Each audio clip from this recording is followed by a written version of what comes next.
He must have climbed to the roof, maybe. I have my ways. You've been through the secret route behind the whirling in rags. Those were your footprints. You just changed your shoes. I've been through all of Martinez, every nook and cranny. Thank God, the lieutenant is picking it up. But that nook too? Yes, that too.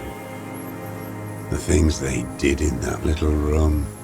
What she'd do to feel good. Funny the way light works.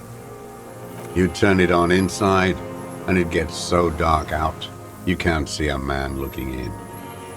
I learned that in the 20s, when they were still hunting me. I've seen people do some shit, but...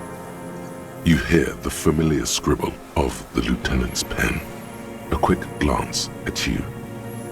How did you get in there? The hidden pinball workshop. I can just walk in there now after a good wash.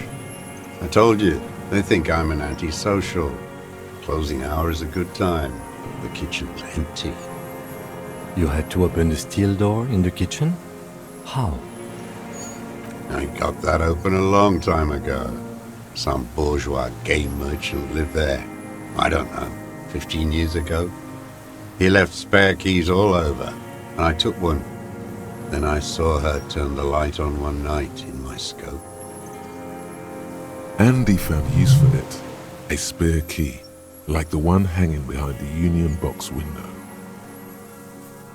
There's nothing to hold on to. Only this. It's not enough. The coals of his eyes glisten suddenly, like stones dripping with water.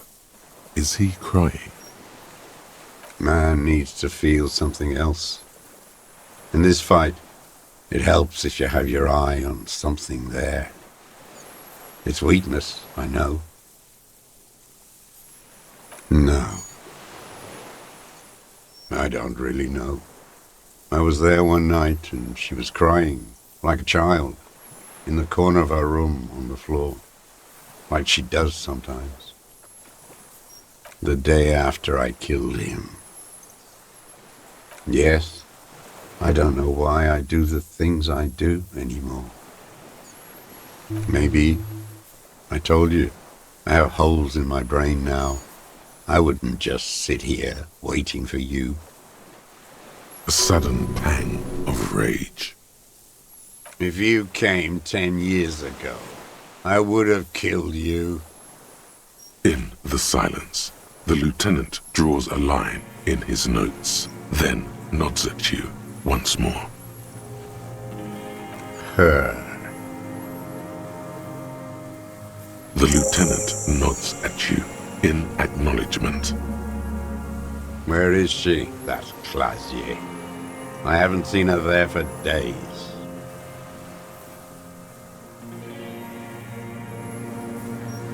Gone. I knew it. She kept staring into the scope this last week, at the island, like she knew. She'd look, at night, crying or smoking on the roof, staring right into me. It doesn't matter. Midtown, across the Bay of Revachol, the oceanic wind washes 40-story towers. Above them, Lausanne Central Aerodrome, a cocoon suspended in the sky by a web of suspension wiring, encircled by hybrid aircraft. On the platform, a young woman is withdrawing from amphetamines, barbiturates, and alcohol. Yet still she smiles among the crowd, among the great ghost of the city she's leaving, for another, far south.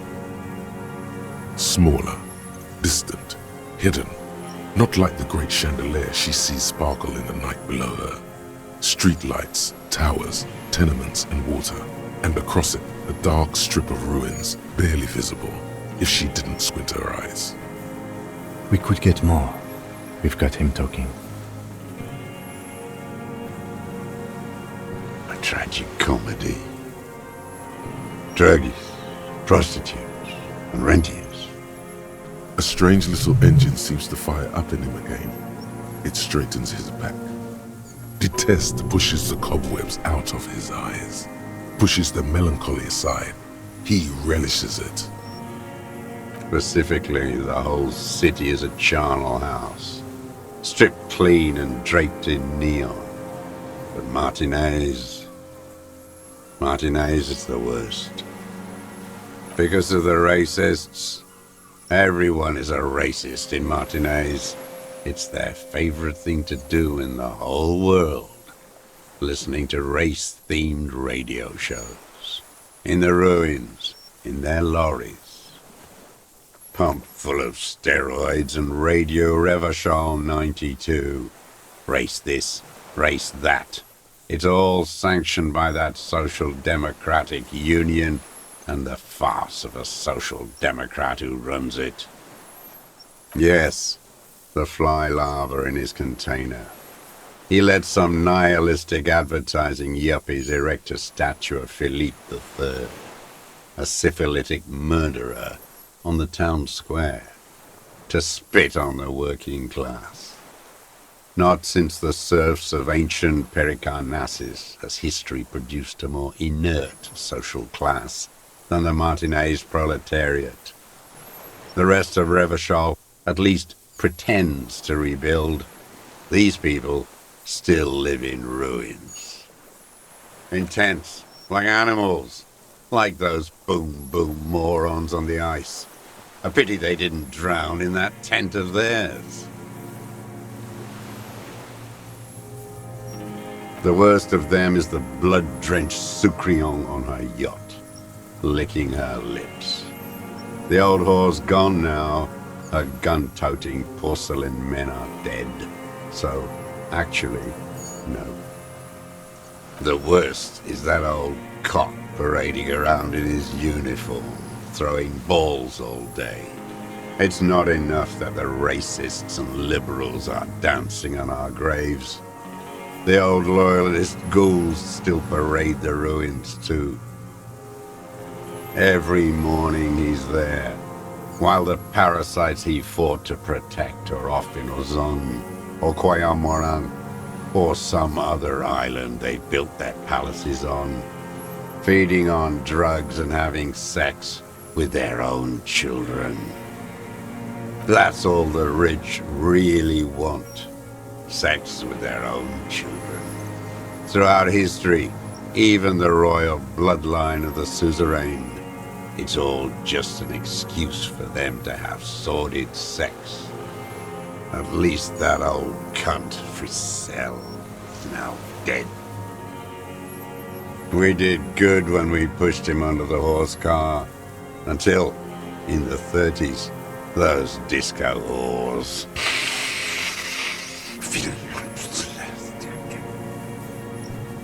The disco whores are too much. Hatred shuts down his brain's language center, leaving only a nonsensical sputter. What was that about? Steroids? It piqued your interest.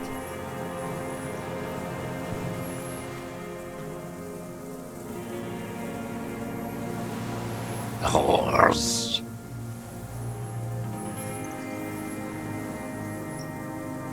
Yes, steroids. A racist on steroids. What is my opinion? You think the rich man has an opinion on this idiocy? Is the rich man on the radio telling you his opinion? No.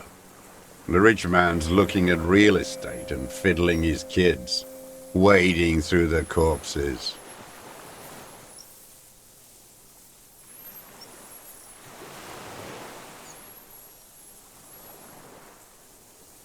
Oh, I'm sure you have all internalized your fair share of racism at the RCM. You don't have to tell me. It shows. Can't stop talking about some kind of head-measuring man.